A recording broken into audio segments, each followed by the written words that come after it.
Nah, tadi ya, jadi ini tadi yang saya tanyakan ya. Jadi untuk melakukan tindakan pertolongan ini, metode pemilihan pasien, ya kita tentukan dari keparahan luka, jumlah yang terluka, sumber daya yang tersedia, kesempatan untuk menyelamatkan korban. Triase sehari-hari, korban paling berat ditolong lebih dulu dengan semua sarana yang ada. Triase bencana, korban paling mudah diselamatkan, ditolong dulu dengan sarana minimal yang ada. Triase sehari-hari, korban paling ringan ditolong belakangan atau ditunda. Triase bencana, korban paling berat ditolong belakangan atau ditunda. Ya, tadi yang sudah kita bahas ya teman-teman ya. Oke. Oke teman-teman ya, ini ada exercise ya, ada latihan soal nih teman-teman ya. Coba diaktifkan kameranya semua teman-teman. Diaktifkan kameranya, diaktifkan suaranya ya. Coba kita menjawab ya. Om Santika juga boleh kalau ikut menjawab ya. Mungkin nanti kalau jawabannya betul akan dapat door prize dari Om Iqbal. Ya. Oke, yang pertama teman-teman yuk semuanya on cam yuk. Ya, semuanya on cam. Kira-kira jawaban Anda betul nggak ya? Anda ditugaskan untuk melakukan triase di bencana, ya kan? Menggunakan stop tentunya kan? Nah, yang pertama nih, korban pertama. Korban, Speaker. bentar, korban ditemukan dalam posisi tergeletak, ya, tidak bernafas, dan setelah dilakukan open airway, si korban kembali bernafas. Warna apa yang tepat untuk korban tersebut? Nah, Kuning. Merah. Merah. Merah. kuning. Merah. Oh, Merah. yuk. Merah. Merah. Bentar, teman-teman. Sebentar ya, kita validasi. Korbannya kan tergeletak nih. Kemudian pada saat Anda lihat, ya, Anda kasih nafasnya dulu kan, ternyata Anda tidak melihat adanya pengembangan dinding dada. Nggak nafas dong, ya kan? Secara konsep bagaimana kalau nggak nafas? Kita buka dulu jalan nafasnya, ya kan? Kita melakukan open airway. Dan alhamdulillahnya teman-teman, setelah Anda buka jalan nafasnya, si korban kembali bernafas. Ya, apa warna yang tepat untuk korban tersebut? Ya, tolong dijawab dengan kompak teman-teman ya, supaya tidak ada yang merah, kuning, hijau, hitam. Wah, hitam ya. Tadi ada yang jawab hitam loh di awal. Ya, kira-kira warnanya apa teman-teman? Merah. Hitam. Merah. Merah. Merah. Ah, iya, Merah. jawabannya adalah Merah. merah. Merah ya, sepakat ya. Oke, jawabannya merah. Kenapa merah? Ini terjadi masalahnya di mana? Di A, B, C, atau D, teman-teman. Kira-kira yang bermasalah yang mana? Anda tahu? A. Airway. Iya, Nah, yang bermasalah adalah A atau B? A. Iya, yang bermasalah itu RW-nya. Nah, ya. Oke, teman-teman, ayo yang kedua ya. Tolong Anda lebih aktif, pelan-pelan ya. Waktu kita masih panjang, ya kan? Oke, jadi saya minta Anda aktif untuk turut serta dalam menjawab ya. Ini seru sebetulnya ya. Kalau Anda cepet-cepetan nih. Seorang wanita di tengah bencana ditemukan dalam kondisi tidak sadar dan tidak bernafas. Ya, Anda tidak melihat pengembangan dada. Setelah petugas membuka jalan nafas, ternyata korban tersebut masih tidak bernafas. Nggak nafas, dibuka mulutnya tetap nggak nafas nih. Warna apa yang tepat ya kita sematkan atau kita berikan untuk korban yang kedua ya. Satu, dua, tiga. Warnanya apa teman-teman? Hitam. Hitam. Hitam. Hitam. Kenapa Hitam. hitam? Hitam. Meninggal. Iya. Karena nggak ada Iya, pernapasan. iya, hitam ya. Si korban berarti sudah dalam kondisi yang meninggal gitu ya. Oke, yang meninggal sekali lagi teman-teman kalau di konsep BDLS Basic Disaster Life Support itu menjadi ya tugas dan juga tanggung jawab tim DVI ya, Disaster Victim Identification dari Polri ya. Kemudian yang ketiga teman-teman, yuk yang ketiga ya. Ditemukan korban laki-laki, terlihat luka dan deformitas pada bagian femur kanan. Jadi ada luka di paha kanan plus deformitas ya, perubahan bentuk jika dibandingkan dengan sisi yang sehat. Pernafasan korban 20 kali per menit, sadar, nadi teraba lemah. Warna apa yang tepat untuk korban tersebut? Ya, oke. Yang ketiga teman-teman dijawab dulu, nanti kita bahas. Kira-kira warna apa ya yang tepat untuk korban yang ketiga? Merah. Merah. Merah. Kuning. Kuning. Merah. Oke. Kuning. Merah. Kuning. Kuning. Kuning. Merah. Ya. Kuning, kuning, kuning, kuning. Merah. Kuning. Nah, bentar, ini ada yang merah, ada yang kuning. Pelan-pelan kita bahas, boleh teman-teman? Yang ketiga tadi kan, nih ada seorang laki-laki ya, paha sebelah kanannya terluka ya, dan ada deformitas, mungkin terbentur, kemudian benturannya keras, dari hasil benturan robek, kemudian mengakibatkan patah juga ya. Pernafasan korban 20 kali per menit. Ingat, pernafasan 20. Itu artinya apa? RW-nya clear kan? Si korban bernafas secara spontan kan? Clear kan? Kita nggak perlu untuk membuka jalan nafas. Pun dengan pernafasannya normal. Karena 20 kali per menit. Jadi kalau disebutkan pernafasan korban 20 artinya apa? A dan B clear. A bernafas secara spontan, B nafasnya 20. Gitu kan? Kemudian kondisinya sadar. Disability-nya tidak terganggu. Kan gitu. Tapi nadinya teraba lemah. Nah, ingat ya, mungkin ini ingin dilakukan pemeriksaan CRT, ya, tetapi tangannya ada kuteknya, gitu kan. Tapi kan korbannya laki-laki, Pak, masa tangan ada kuteknya. Yuk, ini laki-laki yang tidak mau ketinggalan tren. Ya, ya. Kira-kira ya, untuk korban yang ketiga, karena nadinya lemah, warna apa yang paling tepat untuk korban ini? Teman-teman jangan salah ya, kompak. Warnanya apa kira-kira? Kuning. Merah. Kuning, Iya, iya. kuning. Merah. Jawaban yang betul adalah merah. Ya, ingat ya, nadinya sudah teraba lemah. Nadi itu tadi menggantikan daripada CRT yang mungkin tidak bisa dikaji. Dan nadinya sudah teraba lemah. Berarti pasiennya shock dong kemungkinan. Berarti warnanya merah. Masalahnya di mana teman-teman? A, B, C, atau D? Kira-kira aspek mana yang C. C. C. C. C. iya, nah, yang bermasalah itu adalah circulation. Ya, oke, tepuk tangan teman-teman, tepuk tangan ya. Kayaknya habis ini sudah siap untuk dikirim ke bencana ini ya, atau yang banyak konflik ya, dengan jumlah korban banyak. Termasuk perang teman-teman. Perang itu ya masuk dalam kategori bencana kan tadi kan, bencana sosial. Kemudian teman-teman yang keempat ya, perempuan usia 43 tahun. Nah, dengan RR 40 kali per menit.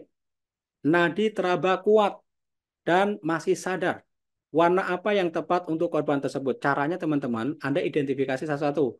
A-nya bermasalah enggak? B-nya bermasalah enggak? C-nya bermasalah enggak? D-nya bermasalah enggak gitu, teman-teman. Nanti akan ketemu masalahnya. Oke. Perempuan 43 tahun dengan RR 40 kali per menit. Berarti dia bernafas dong. Kalau dia bernafas, tolong dijawab teman-teman. Kalau dia bernafas secara spontan, RW-nya bermasalah enggak? Enggak. Tidak. Jumlahnya kan berbeda. Bentar, yang saya tanyakan RW-nya dulu. Satu-satu Pak Sopir ya, jangan cepat-cepat ya. Kira-kira kalau si korban masih bernafas secara spontan, RW-nya bermasalah enggak? RW-nya dulu deh. Tidak. Tidak. Tidak. Ya. Kemudian yang kedua, breathing-nya. Kalau breathing-nya 40 kali per menit, bermasalah apa enggak teman-teman? Bermasalah. Masalah. Normalnya berapa? Normalnya tadi 10 sampai 30. Kurang, kurang, Oke, kurang 30. 10 sampai 30 per menit. Cakep ya. Pasien ini 40.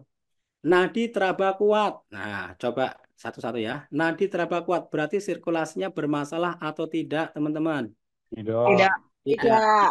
Kemudian masih sadar. Berarti disability-nya juga tidak bermasalah. Sama. Yang bermasalah di mana tadi, teman-teman? Boleh diaktifkan suaranya lagi. Di mana yang bermasalah? Pernapasan. Breathing, breathing, Pernafasan. breathing. Breathing.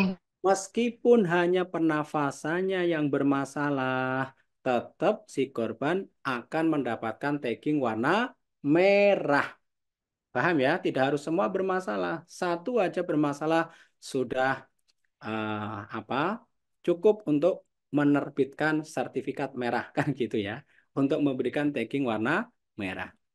Lalu kemudian yang kelima teman-teman, yo masih semangat ya, masih semangat ya. Nih, sembari nunggu adzan maghrib ya. Ya teman-teman masih semangat ya. Yang kelima, korban laki-laki dengan RR 23 kali per menit. CRT 2 detik. Tidak mengikuti perintah. Warna apa yang tepat untuk korban tersebut? Satu-satu teman-teman, yuk satu-satu. Dari A dulu deh. Kalau si korban masih bernafas secara spontan, RW-nya bermasalah tidak? Aktifkan suaranya. Tidak. Normal. Eh, Kalau RR-nya 23 kali per menit, nafasnya bermasalah tidak, Tidak teman-teman? Tidak. normal. Aman. RW CR-nya breathing aman. dibagi, C-nya bermasalah enggak? Enggak, ya. Tidak. Oke, tapi tidak mengikuti perintah yang sederhana. Warnanya apa? Merah. Masalahnya di mana? Tidak mengikuti perintah. A, B, C, atau D? Sebutkan D, D kesadaran. disability, ya. Luar biasa ya. Oke. Kemudian yang keenam, teman-teman. Oke, yang keenam. Oke, ini teman-teman masih semangat nih, ya. Korban menghampiri petugas dan terlihat adanya luka robek pada kedua kakinya. Ya, warna apa yang tepat untuk korban tersebut? Ya, oke. Jadi korban ini masih sadar, masih bisa menuju ke titik kumpul, tapi kakinya robek, ya, keluar darah. Warnanya apa, teman-teman? Merah. Hijau. Hijau. Oke, Kuning. jawab yang Hijau. oke, jawaban yang tepat apa kira-kira? Kuning. Hijau. Kuning. Jawaban yang tepat adalah hijau. Loh, kenapa, Pak? Karena korban masih bisa menuju ke titik kumpul. Ingat ya konsepnya ya. Semua korban yang masih bisa menuju titik kumpul, baik ada luka maupun tidak ada luka, walking or walking wound, ya, sama-sama akan mendapatkan tagging warna hijau. Nah, kita anggap bahwa lukanya adalah luka ringan. Luka ringan yang tidak berpotensi terjadi perburukan, tentu warnanya adalah hijau. Paham ya teman-teman ya? Oke, saya rasa luar biasa sekali ya. Nah, terus bagaimana? Kembali lagi, setelah kita berikan tagging ya pada semua korban, ya, kemudian kita hitung kan, kita laporkan ke pusat, kemudian sembari menunggu bantuan dari pusat, kita lakukan stabilisasi, dimulai dari yang ringan, yang sedang, baru yang berat. Nah, nanti kalau sudah ada bantuan dari pusat, teman-teman, artinya jumlah nakesnya sudah melimpah, semua korban yang belum kita tangani, ya kita lanjutkan. Minimal ABC-nya stabil deh, airway, breathing, sirkulasi stabil, baru pasien dikatakan transportable, nanti kita rujuk ke rumah sakit. Nah, untuk rujukan bagaimana? Ini tambahan saja teman-teman ya, additional. Saya ambilkan dari BDLS, Basic Disaster Life Support. Yang merah, ya, yang merah ini kita transfer, kita rujuk ke rumah sakit tipe A. Sekurang-kurangnya adalah rumah sakit tipe B. Jadi kalau kita berbicara IGD, kalau ada ya IGD level 4 atau sekurang-kurangnya IGD level 3. Gitu kan? Yang warna kuning kita rujuk ke rumah sakit tipe B, sekurang-kurangnya adalah tipe C. Atau kalau kita berbicara level IGD berarti IGD level 3, sekurang-kurangnya level 2. Yang warna hijau Pak kemana? Yang warna hijau ini kan luka ringan kan? Ini bebas teman-teman. Bisa kita lakukan stabilisasi atau penanganan di titik kumpul atau di Vaskes 1 di yang terdekat atau di rumah sakit tipe C, tipe D boleh atau di rumah sakit eh, kegawat rumah sakit darurat bencana yang sudah disediakan oleh pemerintah dan tim disaster itu boleh. Yang hitam kembali lagi sebetulnya adalah merupakan tugas dan wewenang dari DVI untuk mengidentifikasi lebih lanjut, ya. Oke, karena mungkin waktu kita tinggal sedikit teman-teman, sekarang kita bahas subtopik yang kedua, yakni perencanaan eskalasi sistem triase di IGD, ya. Jadi teman-teman kembali lagi konsep secara utuh ya. Kalau kita dihadapkan dengan kondisi bencana, prahospitalnya teman-teman, prahospitalnya tolong dilakukan triase menggunakan STAT ya. Kemudian untuk rujukannya seperti yang sudah saya sampaikan tadi. Kalau yang merah sesuai dengan konseptual itu yang ideal ya IGD level 4 atau sekurang-kurangnya level 3, tipe A atau tipe B. Lalu kemudian yang kuning kita rujuk ke rumah sakit tipe B, sekurang-kurangnya tipe C. Untuk yang hijau boleh kita rujuk ke rumah sakit tipe C atau tipe D, boleh ya. Supaya apa dibagi-bagi seperti itu. Nah, ini sebetulnya kita berbicara konsep yang utuh. Antara triase bencana dan triase rumah sakit itu menjadi satu kesatuan. ya, nggak boleh kita pisah-pisahin, ya. Triase rumah sakit, ya, pada kondisi bencana ini merupakan kelanjutan dari triase bencana yang kita lakukan pada fase prahospital, ya. Gitu ya teman-teman ya. Nanti yang merah kita, kuning, hijau kita kirim sesuai dengan tadi rekomendasi dari BDLS ya. Sesampainya di rumah sakit, sesampainya di rumah sakit, maka harus dilakukan retriase. Retriasenya pakai apa, Pak? Apakah menggunakan start kembali atau sudah menggunakan trias rumah sakit? Ya tentu menggunakan trias rumah sakit. Nah, seperti itu ya. Jadi nanti setibanya di rumah sakit dilakukan retriase kembali menggunakan triase rumah sakit ya. Seperti yang disampaikan oleh Dokter Adi tadi, boleh menggunakan SI, boleh menggunakan ATS, boleh menggunakan Canadian Triage Scale dan macam-macamnya ya. Supaya tidak numpuk ya, semuanya dikirim ke rumah sakit eh, umum pusat semua gitu kan, akhirnya numpuk. Kalau numpuk bagaimana? Seluruh korban massal dibawa ke rumah sakit pusat, akhirnya bisa terjadi ini teman-teman ya, bisa terjadi bias nantinya, ya, false emergency-nya bisa muncul. Yang seharusnya kita menangani pasien yang true emergency karena panik dan lain sebagainya, bisa jadi ya kita menangani korban yang kelihatannya parah sebetulnya tidak, ya. Itu bisa terjadi teman-teman karena situasi ya yang kita hadapi di lapangan ketika dihadapkan dengan korban massal tentu juga kita panik, ditambah lagi dengan suara-suara ya, sirene yang begitu saut menyaut ya kan, belum lagi dari korbannya, dari pengantarnya, keluarganya, macam-macam teman-teman, itu akan menambah kepanikan ya. Jadi supaya tadi ya false emergency itu tidak terjadi, maka ya dibagi-bagi tadi. Oke, siaga bencana RS dengan korban massal. Kategori 1, pasien yang datang ke IGD secara bersamaan baik diakibatkan oleh satu kejadian atau karena sebab apapun yang berjumlah hingga 30 pasien.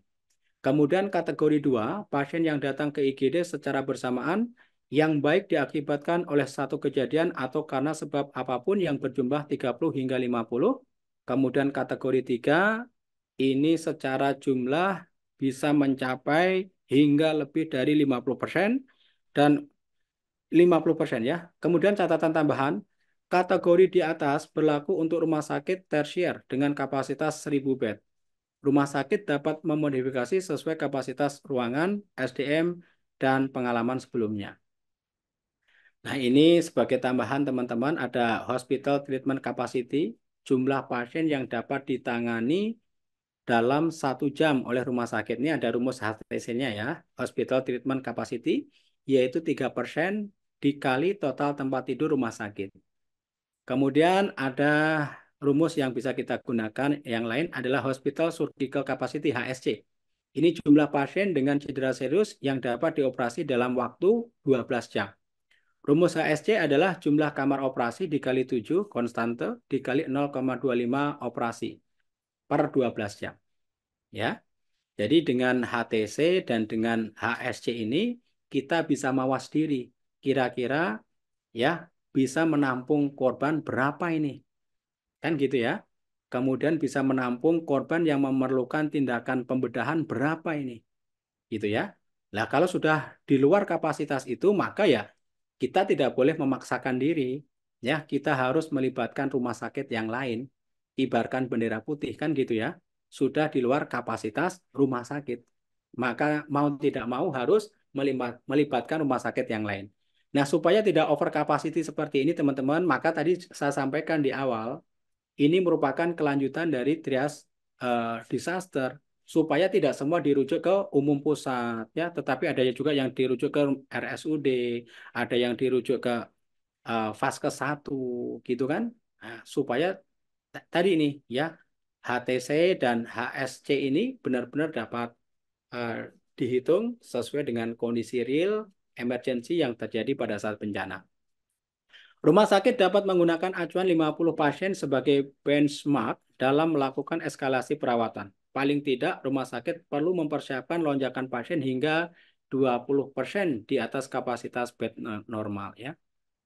Pemeriksaan dan triase di rumah sakit. Sistem Komando Hospital Disaster Plan Yang jelas, insiden commander bisa diambil oleh kepala IGD. Jika bencana terjadi dalam radius 20 menit dari RS, tim siaga penanggulangan bencana di RS akan segera diberangkatkan ke lokasi kejadian. Terutama jika bencana cenderung menimbulkan banyak korban. Ya, ini bisa jemput bola.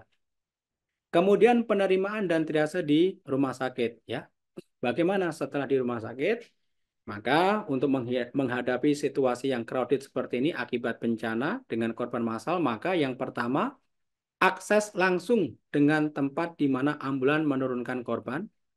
Jadi kalau bisa ambulan bisa benar-benar ya mendekat ya ke pintu IGD gitu kan. Merupakan tempat tertutup, aksesnya dapat dikendalikan oleh petugas triase. Ya, mobil-mobil yang lain sementara dialihkan dulu, dikhususkan untuk ambulan yang membawa puluhan korban gitu kan. Dilengkapi dengan penerangan yang cukup, akses yang mudah ke tempat perawatan utama seperti IGD, kamar OK, dan ICU. Korban melebihi kapasitas IGD, ya, maka bisa dilakukan triase di luar IGD. Ini contoh persiapan eskalasi triase IGD dalam 15 menit untuk menghadapi korban massal nih ya. Apa yang perlu dipersiapkan? Yang pertama tentu klarifikasi informasi ya. Kejadian bencananya di mana, korbannya berapa, ditanyakan yang merah, yang kuning, hijau, hitam ada berapa. Ya, supaya rumah sakit menyiapkan segala sesuatunya dengan pas gitu. Sehingga begitu korban datang itu sudah siap semua, tidak terjadi kekacauan. Ya kan? Notifikasi ke internal IGD dan RS, misal aktivasi code yellow. Ya, biar semuanya siap, ya, tidak hanya IGD, tetapi juga bagian atau unit yang lain. Pemberitahuan ke petugas atau staf yang tidak sedang berada di tempat, ya. Barangkali Anda ingin menambah jumlah amunisi SDM gitu ya. Anda kekurangan SDM nih kalau jumlahnya sekian ya, maka yang sedang tidak berada di tempat ya sebetulnya tidak dinas gitu, boleh kita minta untuk ikut ya menghadapi daripada korban massal ini. Kemudian yang keempat, case manager atau staf yang berwenang segera berkoordinasi mempercepat proses disposisi pasien rutin di IGD maupun dirawat inap untuk mengantisipasi influx pasien dalam jumlah yang besar ya. Jadi pasien-pasien yang sudah ada di IGD segerakan saja. Apakah ini akan kita rujuk kemana? Apakah dirujuk ke rumah sakit yang lain? Kalau butuh rujukan ya segera dirujuk. Apakah membutuhkan ruang perawatan umum? Kalau membutuhkan segera dicarikan ruangannya. Atau pasien ini adalah pasien yang membutuhkan tindakan operasi segera ya segera dilakukan operasi. Ya intinya ya kalau bisa IGD itu ya tidak ada lagi pasien yang masih menunggu. Bersih ya, sudah didistribusikan sesuai dengan kondisi pasien. Pasien di IGD itu kan kalau nggak dipulangkan, dirawat, dirujuk, kan gitu kan. Nah, ya. Kemudian yang kelima, tim keamanan mempersiapkan pengamanan di area masuk atau keluar RS, termasuk akses masuk atau keluar IGD, serta mengatur kelancaran lalu lintas terutama rute ambulan atau kendaraan lain yang mengangkut pasien korban bencana masuk ke area penerimaan dan triase. Kemudian mempersiapkan area untuk penerimaan pasien, mempersiapkan area untuk triase dan penanganan pasien, meliputi pembagian tim, label triase, lokasi area triase, dan penanganan, peralatan, rekam medis, dan lain sebagainya.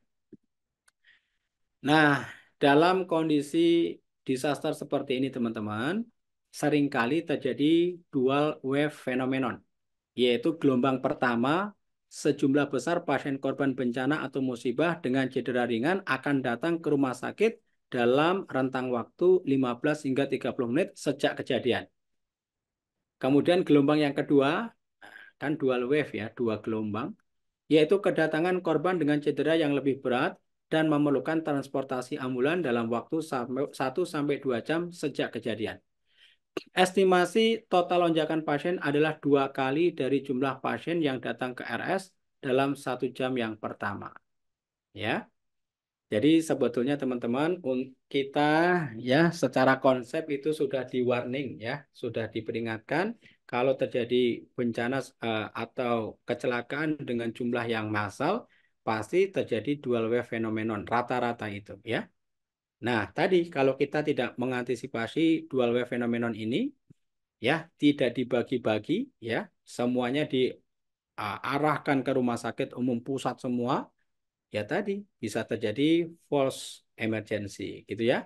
Jadi pasien yang benar-benar membutuhkan tindakan pertolongan malah tidak tertolong ya. Pasien yang seharusnya hanya warna kuning, warna hijau gitu ya karena kepanikan petugas ya seolah-olah itu yang didahulukan gitu kan. Maka untuk menghadapi dual wave phenomenon yang sering membuat kekacauan di rumah sakit ya tadi triase rumah sakit merupakan kelanjutan dari triase bencana. Dan triase bencana, teman-teman harus memahami konsepnya. Yang merah dirujuk kemana, yang kuning dirujuk kemana, yang hijau dirujuk kemana. Ya, oke. Agar semuanya tertangani, ya, agar prioritas pasien ketika nanti di rumah sakit itu tidak salah. Ya. Mungkin itu saja teman-teman yang dapat saya sampaikan pada sesi yang kedua ini. Mudah-mudahan bermanfaat ya. Kurang lebihnya mohon maaf, saya kembalikan lagi ke moderator kita yaitu Mbak Mevita. Dari saya cukup. Bila Ya. itu ya. Assalamualaikum warahmatullahi wabarakatuh. Selamat sore.